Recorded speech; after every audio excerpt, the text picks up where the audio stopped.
You're listening to the Marketing Rescue Podcast, the weekly show where we take a look at some epic marketing failures, along with some pretty amazing brand rescues and comebacks. And now your hosts, Nico and Chad. Hey, Chad. Yeah. Which do you prefer, a snatch or a clean and jerk? Oh, that's tough. And I really hope people know what we're talking about. It sounds a little bit... Yeah. May not sound quite right. Yes, definitely, I would say clean and jerk. I really enjoy snatching as well, but I'm better at clean and jerk. So, it's a little bit funner to do an exercise that you're better at. Yeah, I'm the exact opposite. I can't really clean and jerk properly. I can jerk well, but I can't clean because I've done a very good elbow mobility. So I much prefer snatching, but I haven't really snatched in... every 2 years now. I stopped doing Olympic lifting when I moved into powerlifting. But yeah, so we're going to be doing something a little bit different today. We're actually pulling our episode we wanted to publish today because we wanted to talk about something that's happening today in the news.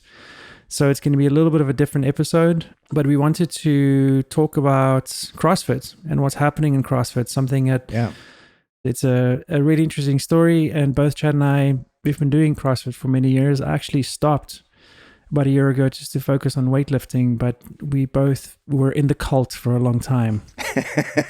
We drank the Kool-Aid. We swam in the Kool-Aid. Yeah. Yeah, say whatever you want to say about it, though. People joke about it, but if I can join a cult that makes me healthier and stronger, sign me up.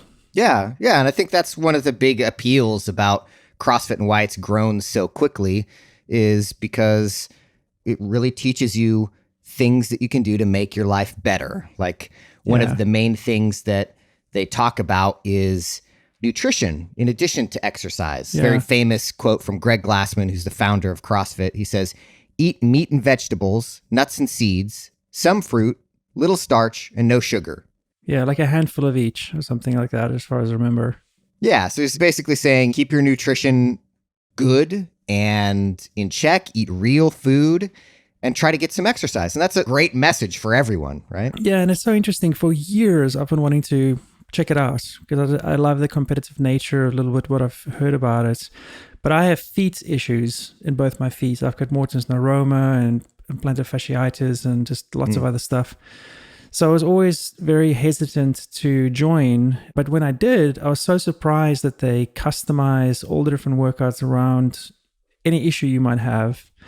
And I was so surprised with the sense of community. You just walk into the box, like CrossFit people call it, the gym, and everybody is just there to greet you and to say welcome and to help you through the workouts. And it's definitely like a mini community that's part of the larger CrossFit community family, right? It's super community oriented, which is amazing because you need that within fitness because it's people that hold you accountable. Yeah, instead of it being like this punishment, right? Like, oh man, I have to go to the gym because I ate this hamburger I shouldn't have eaten or this milkshake, whatever. Yeah. They really turned it into something that was very inspirational and made you feel good about yourself, even if you're not fit, right? Like that's one of the cool things is the last person, this is just kind of a cultural thing in CrossFit, the last person to finish, the one that's struggling the most, everybody will like cheer them on. Like this is a literal normal scene is people will actually clap and cheer for the person who is the last person to finish.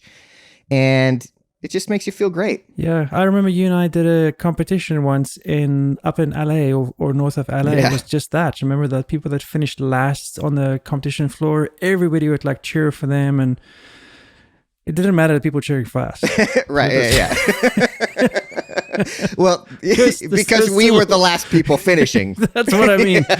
It was a lot of fun. But anyway, for those people that's been locked down in quarantine or that live under a rock full time, why don't you tell us what CrossFit is? Finally, you have your time, Chad, where you can ramble about CrossFit as much as you want. Ooh, that's awesome. Yes, it's something that's near and dear to my heart. Yeah, so CrossFit was basically formally established in 2000 by Greg Glassman, and the company's first affiliate was CrossFit North in Seattle. And affiliates are like franchises. It kind of operates under like a franchise type model. So by 2005, there were 13 affiliates, And in 2012, just a dozen years after the company started, there were 3,400 affiliates worldwide. Wow, it's a massive growth. Right from the beginning, it grew really, really quickly, and we'll see it progress even further. But basically, what CrossFit is, or how it was established, is that it tried to define what fitness is, tried to come up with an actual measurable definition of fitness that could just span across all types of exercises and ways that you could test fitness. I think you just hit it on the nail. That the measurability of that is so important, because you can go to the gym and do a workout on weights or free weights or the treadmill, and you can go back the next day, and it's very difficult to measure if you've improved, like actual real hardcore data that you can see improvement from a day-to-day perspective. And talk to us a little bit about how that works within CrossFit, how you measure that. Yeah, so within CrossFit, they kind of talk about that it's functional fitness.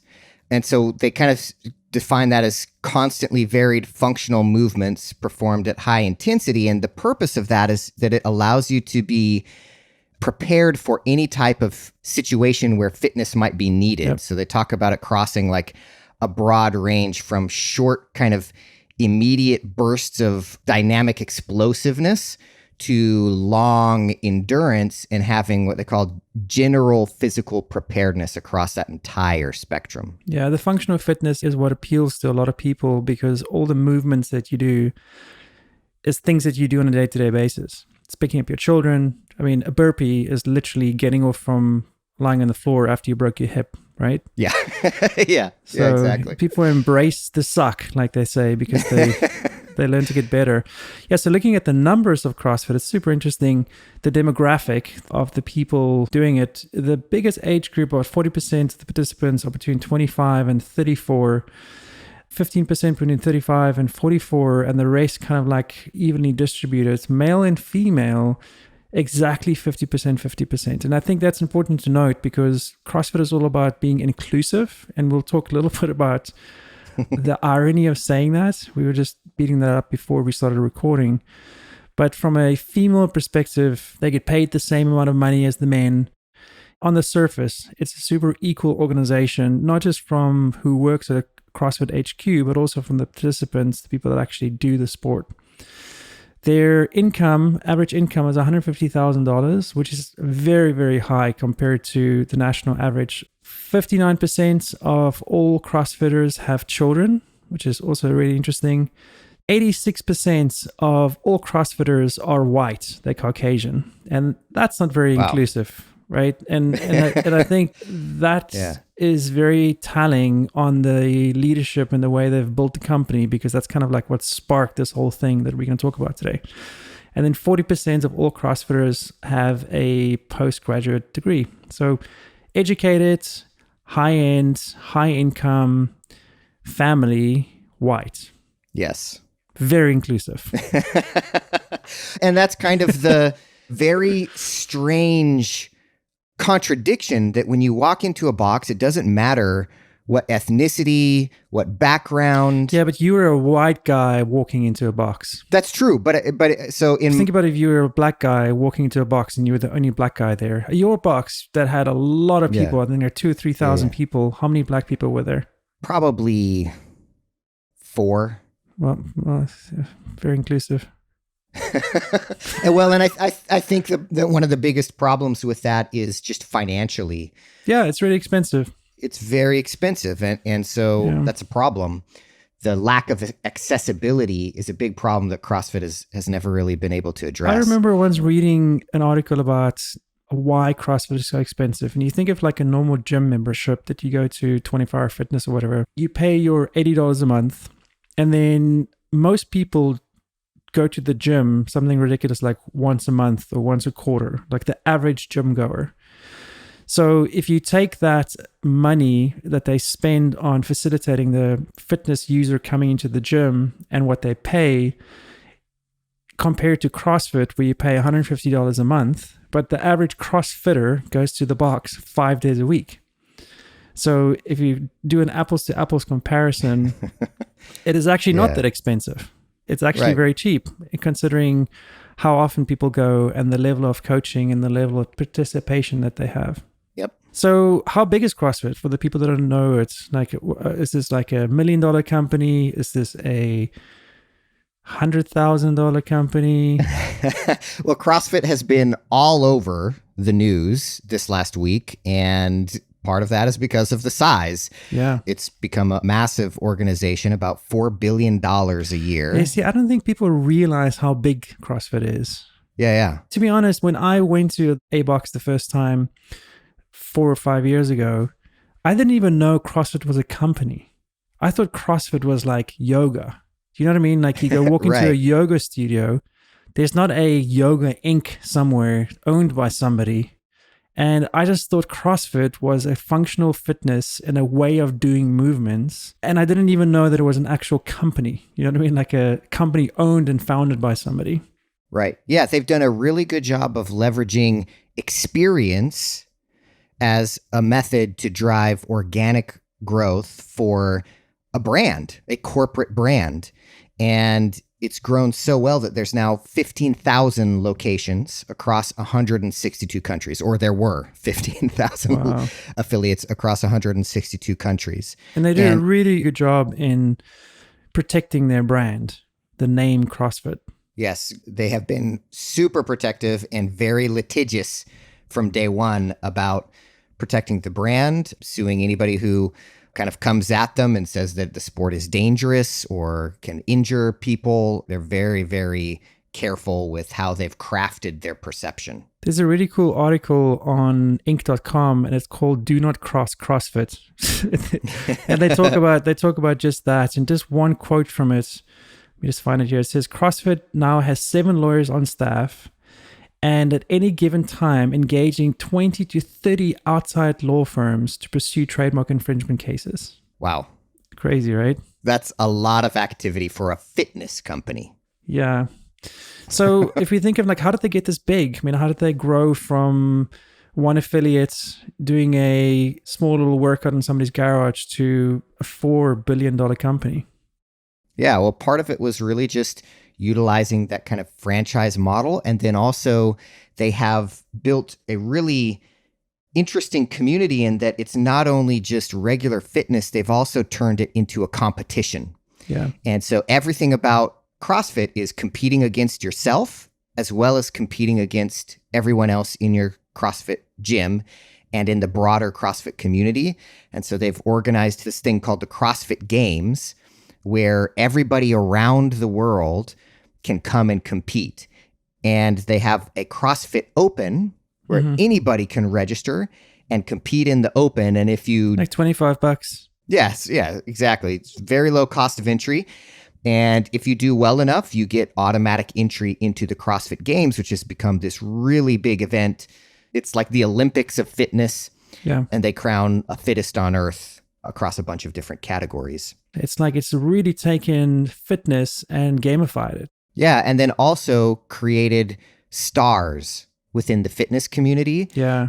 That kind of the average Joes want to be like and want to follow along with. And so they've taken a lot of the elements of traditional sports where you have these superstars that are the champions that are amazing, making them very accessible to the community and allowing kind of everyday people to kind of participate in such a way that they feel like, hey, maybe one day I could be, you know, even if I'm not a champion, maybe I could be kind of like that star that I see. Yeah. And so it really inspired a lot of growth. And if we think of the brand perception of CrossFit, you know, to my point earlier that I didn't even know that it was a company, that's kind of like done out of design, right? So it's like the local grocery store. You think it's your local family grocery store, but it's owned by Kroger in Cincinnati. You know? I think they did a really good job in making the brand feel like a local community. Yeah, and I think that's why initially it was kind of perceived as a bunch of crazy people doing these really bizarre, potentially dangerous exercises in like this cult-like atmosphere.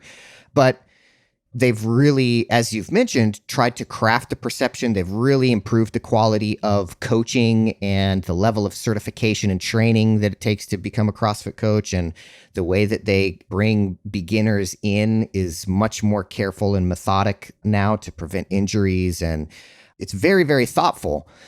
And that being said, the brand has kind of gone through multiple shifts and cycles of evolution where they've kind of gone forward and backward because they've had a very erratic approach. And from a corporate perspective, they've done a very poor job at communicating with the existing community around how they're trying to drive the brand forward. And that's invited a lot of controversy. So, for example, in 2019, shortly after announcing some major changes to the games format with like little to no warning to the community that a lot of people were upset with, shortly after that, they completely just closed off and took down their social media accounts. Yeah, and these social media accounts were huge, right? And they blamed it essentially of being worried about Facebook shutting down their accounts from a privacy concern.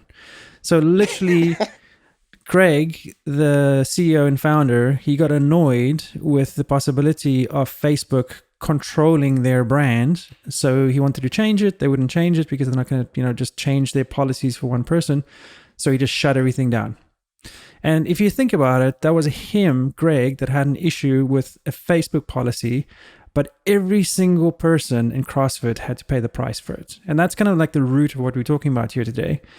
Greg himself is somebody that's a little bit provocative and he can shoot from the hip. And I think that's been super successful in CrossFit, but it's also been his Achilles heel.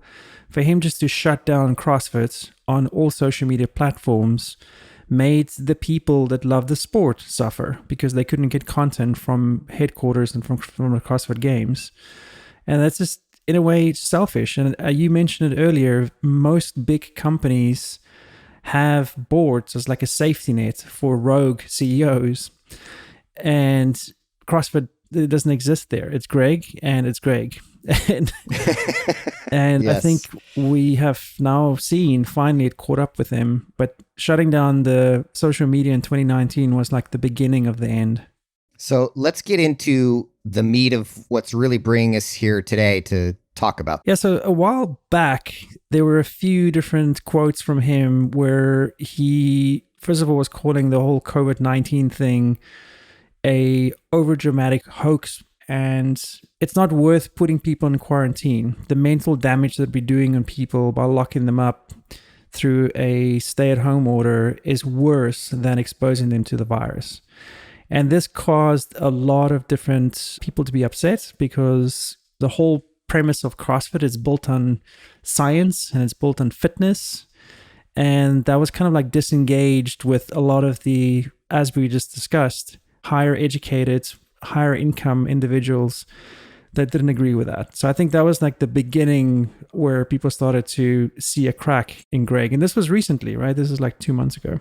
Yeah. And to add to that kind of conflicting nature of how CrossFit has been communicating at the corporate level, there was an element within those communications about the coronavirus that were kind of like fat shaming and essentially just saying, well, if people would just get off carbs, then the coronavirus won't hurt them. And that's kind of not exactly the type of message you want to give if your brand is all about trying to get people who are overweight and need the CrossFit methodology. It's not very smart to insult the people who are your target audience that you're trying to expand into. Yeah. And have it come across as insensitive to them. And especially knowing that coronavirus, yes, obesity is a risk factor, but it also affects old people. It also affects children. There have been a lot of healthy people who have suffered and died from it. So it's just kind of a insensitive and dangerous thing to say. Yeah. Yeah. And then as of late, as we all know, there's a lot of tension as it relates to police brutality. And there's been this massive push again from Black Lives Matter. And there was a tweet that was released by the Institute of Health Metrics and Evaluation. And it just read, racism is a public health issue, which is a fair statement, I would say. Very fair. Greg replied, he just replied to the tweet and he said, it's Floyd-19. And that was just the beginning of it. The beginning of the end. the beginning of the end. Even though if you're thinking that COVID-19 is a over-dramatized hoax or racism is not true, as a CEO of a company that touts inclusivity, why do you do that? What are you trying to gain? I don't understand what he thought that he was going to gain, even if he scores some kind of cheap dunk on the Institute for Health Metrics and Evaluation on their social media campaign. What's the point of that? To your point, what does that accomplish? It doesn't accomplish anything in terms of moving either the CrossFit mission forward or helping to solve any of the problems that Greg advocates for. And not only that, it's incredibly racist and insensitive when you look at just the community that is suffering in a major way, and to take somebody who was murdered and just completely make light of that and almost call that a hoax. I'm at a loss of words. I just don't even know how to even... I know, it's horrible. Catherine Rossman from the New York Times wrote, Greg Glassman, who started the fitness movement that's grown for decades, spun CrossFit into disaster in just days. The problem is, when that happened, he didn't really come out and apologize. He tiptoed around an apology. He wrote later, I made a mistake by words I chose yesterday. My heart is deeply saddened by the pain it has caused. It was a mistake, not racist, but a mistake. That there is the problem. On this show, we've talked a lot of times when brands need to own up and they need to say that they've made a mistake. I'm just thinking of the brand that went Back to the Future episode regarding Coke. They screwed up and they owned it, they apologized about it, and they made it better. For him to say it was a mistake, not racist, but a mistake, unquote, that's just horrible. That's not owning it. That's not saying you made a mistake. And we can now see, as we talk about more the fallout here, that has really hurt him as the founder of the company, but just as a community as large. So you talked about all these stars that we have within the games. They've all pulled away from him. So Tia Toomey, which won the games multiple times, said that his apology was pathetic. Rich Froning, which won the games, I think 4 times, he distanced himself from CrossFit. Matt Frazier, the same thing, won the games in the last 4 years. I read a crazy stat that up to 40% of all boxers resigned, if that's the right word. They pulled themselves away from the affiliation of CrossFit. Your box in Lake Forest did the same thing, right? Talk to us about that. Yeah, absolutely. I mean, and it happened quickly. Like within days. Yes. Like over the weekend, the box that I've gone to for a number of years and really just love and support, they immediately made the decision that, hey, this is something we just cannot be a part of. And a lot of people have been putting a lot of pressure, as they should, on CrossFit. And it's a difficult situation because the average gym owner of a CrossFit gym has nothing to do with Greg Glassman. And by canceling a subscription to your gym, that doesn't hurt Greg. It hurts your local business, right? And it hurts your local community. And so there's been a lot of back and forth about what is the right way to, not intentionally trying to hurt Greg, but just simply to hold him accountable and to drive change within the system, because that's really, at the end of the day, what it's about, is making sure that something that is a really positive force stays a positive force and doesn't suffer from all of the problems that systemic racism causes in organizations, especially when it's from the top down. Yeah, I was really impressed with how quickly a lot of these CrossFit owners, local owners, affiliations just pulled out completely. It's really impressive. And what didn't help, during this time, there was a leaked Zoom call recording of Greg talking to some of his affiliate owners and some of his staff. And he's quoted to say in this thing that he says, "We're not mourning for George Floyd. I don't think me or any of my staff are." That is just so tone deaf, right? We're a nation right now that are dealing with the national crisis, 2 national crises. Right. that's like running in parallel. And then for him to say that we're not mourning what's going on, it is complete being tone deaf, and it's caught up with him. As an organization that touts inclusivity and wanting people to be part of your organization, and the door is open for anybody, to say that only fat people get COVID-19 and that George Floyd's death wasn't racism it's just out there, right? It doesn't make any sense.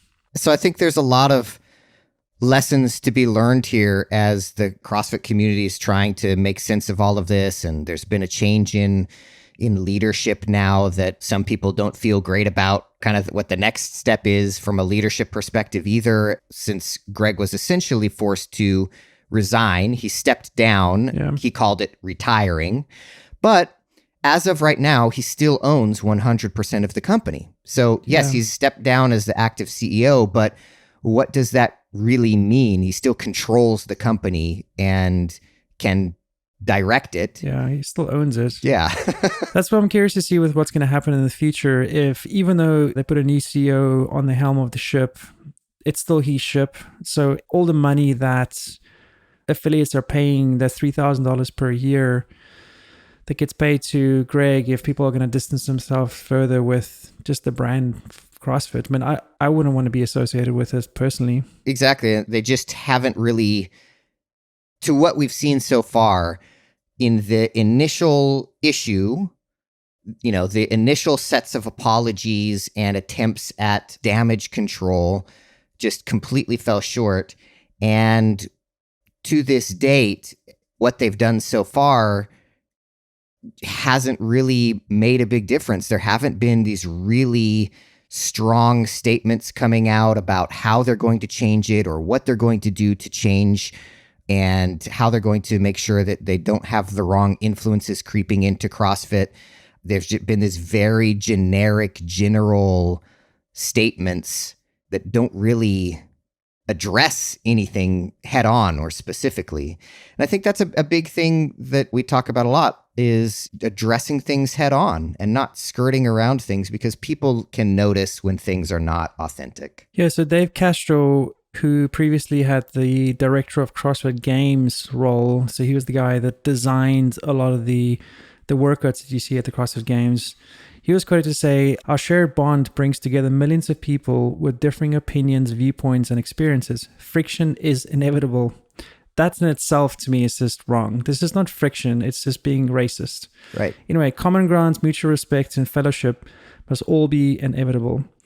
So, I don't know, man. I don't feel like they're handling this very well. They are touting to be all-inclusive, but their action speaks differently. So, to wrap this up, I mean, what are the things that jumped out at us? I think, first of all, what CEOs tweet or say matters to people, even if they do it in isolation. Greg is not a fitness person. I think he had a gymnastics accident when he was younger.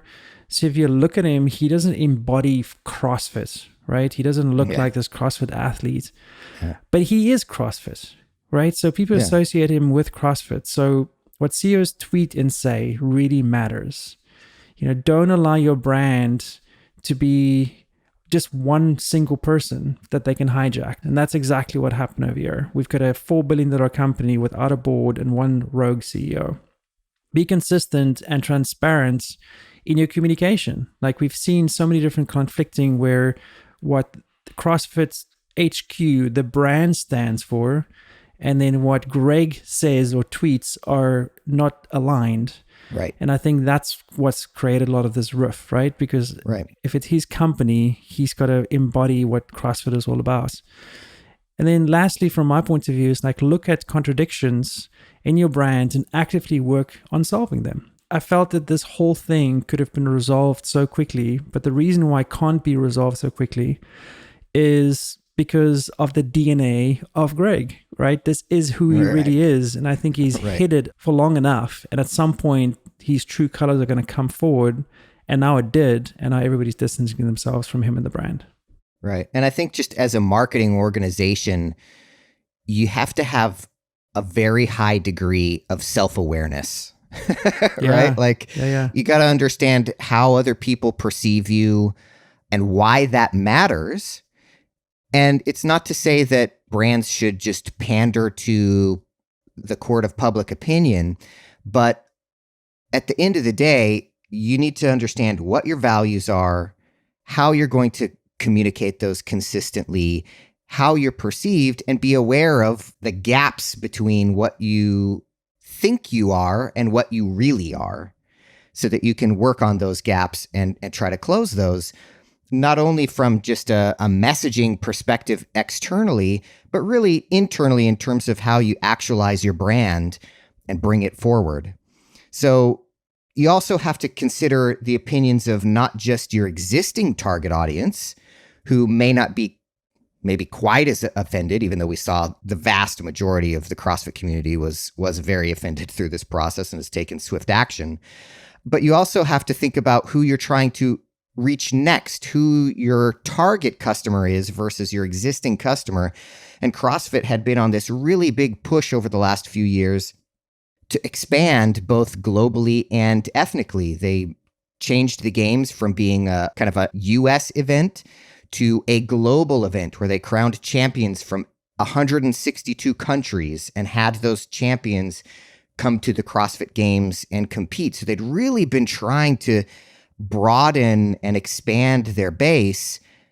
And then you have this completely contradictory internal corporate system that is fighting against what they're trying to accomplish. And I think that also just brings me to kind of the next learning, which is there's nothing that's private anymore. Yeah, exactly. Right? Like, especially if you put it on Twitter. Right? Yeah. Text messages, Zoom calls, internal company meetings. We often quote stuff here as like leaked documents or leaked emails or leaked. You're right. Nothing is private anymore. Yeah, exactly. So whether or not you're in the marketing department or you're an executive of a company, you really just always should conduct yourself under the assumption that private conversations will be made public at some point.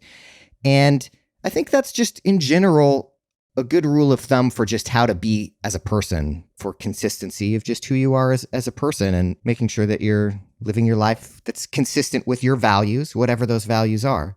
This is a fantastic lesson in corporate compliance. Let's wrap it up there. Thanks, everybody. Thanks for joining us, and we'll talk to you again next week. You've been listening to the Marketing Rescue Podcast. This show is hosted by Nico Kutsia and Chad Childress, the co-founders of KPI Agency, a marketing rescue agency. Be sure to visit marketingrescuepodcast.com to join the conversation, access the show notes, contact the hosts, and discover fantastic bonus content.